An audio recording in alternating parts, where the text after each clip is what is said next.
Good morning. Happy Sunday morning. This is day 5 of our 40 days of prayer leading up to the church plant in Salina. And I'm so glad that you're participating in this with us. Today's text comes out of 2 Chronicles chapter 16. And it's the story of King Asa. And I would encourage you, if you have time, read chapters 15 and 16. A story about a king who, it says, at one point was fully committed to God.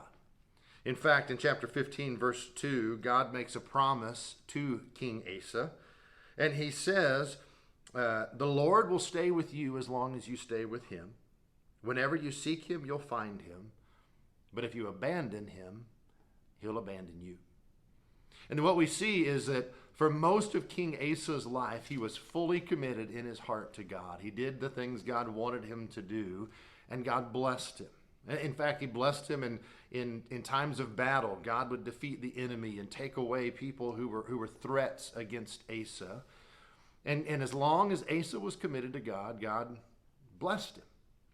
Well, in chapter 16, a new enemy arises, and Asa is afraid of what this new enemy might be able to do. And so he makes a decision that instead of putting his trust in God, as he had done before, he's going to put his trust in another king. And so he tries to buy protection from another king. And God is very displeased with Asa. And he says, don't you remember the way I've blessed you in the past? But now you've committed yourself to somebody else. You've doubted me, and you have lost faith. And so this is what he says in chapter 16 and verse 9. God says, you should have remembered, Asa, that the eyes of the Lord search the whole earth in order to strengthen those whose hearts are fully committed to him. What a fool you have been. God says, I want you to know that I'm waiting for people to be committed to me.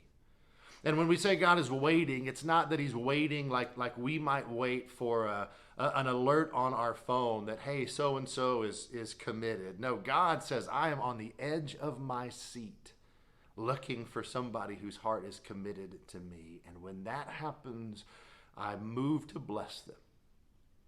And so today, as you spend time with this text, as you spend time in prayer, let me encourage you to pray about having a heart that's fully committed to God, because that's what God is looking for. And that's what God can bless.